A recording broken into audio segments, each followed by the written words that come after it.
আপনি কি এমন কোনো গ্রামের কথা ভাবতে পারেন যেখানে সূর্য ডোবার সাথে সাথে মানুষের জীবনযাত্রা পুরোপুরি স্তব্ধ হয়ে যায়? যেখানে আজও মানুষ বিশ্বাস করে রাতের অন্ধকারে বাতাসের সাথে ভেসে বেড়ায় কোনো অতৃপ্ত আত্মার দীর্ঘশ্বাস?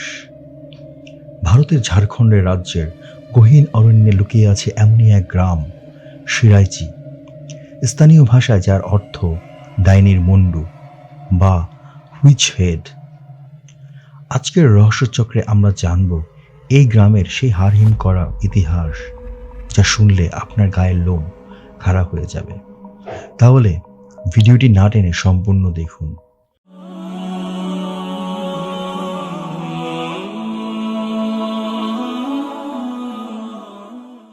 সময়টা আজ থেকে প্রায় 400 বছর আগের। সিরাইচি ছিল ছিমছাম শান্ত এক জনপদ, কিন্তু এক কালরাত্রি সবকিছু বদলে দেয়।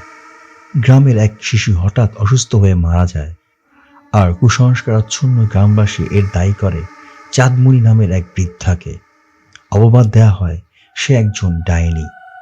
বিনা বিচারে নির্মমভাবে চাঁদমণিকে টেনে হিঁচড়ে মাঠে নিয়ে যাওয়া হয়, কেটে ফেলা হয় তার চুল, তারপর জীবন্ত অবস্থায় তাকে পুড়িয়ে মারা হয়।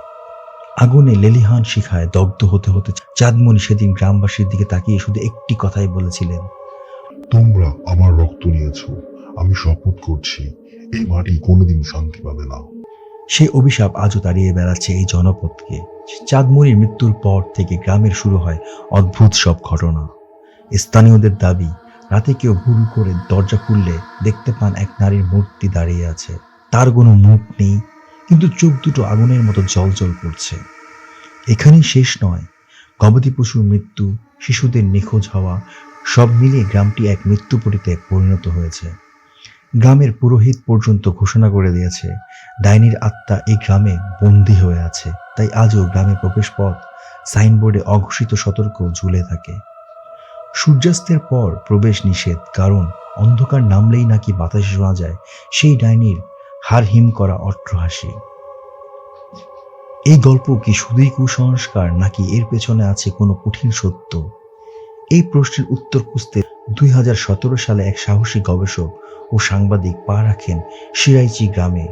তাদের লক্ষ্য ছিল কুসংস্কারের মুখোশ খুলে দেওয়া। সারাদিন শুটিং শেষে তারা রাতে আশ্রয় নেন গ্রামের এক পরিত্যক্ত বাড়িতে। রাত যখন গভীর, ঘড়িতে প্রায় 2টো, তখনই ঘটে সেই অকল্পনীয় ঘটনা। তাদের নাইট ভিশন ক্যামেরায় ধরা পড়ে হাওয়ায় ভাসমান এক নারীর ছায়া, আর অডিও রেকর্ড হয় এক অশরীরী কণ্ঠস্বর। তুমি এখানে কেন এসেছো? এরপরের ঘটনা আরো মর্মান্তিক। ওই দলের একজন সদস্য সেই রাতেই মানসিক ভারসাম্য হারিয়ে ফেলেন, আর অন্যজন মাত্র 1 সপ্তাহের মধ্যে অজানা জ্বরে ভুগে মৃত্যুর কোলে ঢলে পড়েন। আধুনিক বিজ্ঞান বলে এসব কিছুই মাস হিস্ট্রিয়া বা মনস্তাত্ত্বিক ভয়ের খেলা। মানুষের অবচেতন মনের ভয়ে যখন বাস্তব হয়ে দাঁড়ায়, তখন যুক্তি কাজ করে না। কিন্তু প্রশ্ন হলো, ক্যামেরায় ধরা পড়া এই ছায়াটি কার ছিল? রেকর্ডের ভেসে আসা ওই কণ্ঠস্বরই বা কার? সরকার বহুবার চেষ্টা করেছে গ্রামের মানুষকে মন থেকে ভয় দূর করতে, কিন্তু ব্যর্থ হয়েছে। গ্রামবাসীরা আজও ডাইনির পরীক্ষা নির্মম প্রথা পালন করে। তাদের বিশ্বাস, মাটির নিচে ঘুমিয়ে আছে এক অতৃপ্ত ছায়া, যে কেবল প্রতিশোধ চায়। সিরাইচি এটি কি কেবলই কুসংস্কার অন্ধকারে ডুবে থাকা এক গ্রাম, নাকি সত্যি বাস করে কোনো অশরীরী শক্তি? উত্তরটা আজও অজানা। তবে একটা কথা নিশ্চিত, এই গ্রামের মাটিতে কান পাতলে আজও হয়তো শোনা যায় সেই অভিশপ্ত চাঁদমণির আর্তনাদ। তাহলে আপনি অবশ্যই কমেন্টসে জানান, আপনি কি ভূত বিশ্বাস করেন? আর এমন রহস্যময় ঘটনার সাক্ষী হতে আমাদের চ্যানেলটি সাবস্ক্রাইব করে পাশে থাকা বেল আইকনটি ক্লিক করতে ভুলবেন না। দেখা হচ্ছে পরের কোনো ভিডিওতে নতুন কোনো রহস্য নিয়ে। ততদিন পর্যন্ত ভালো থাকুন, সুস্থ থাকুন। ধন্যবাদ।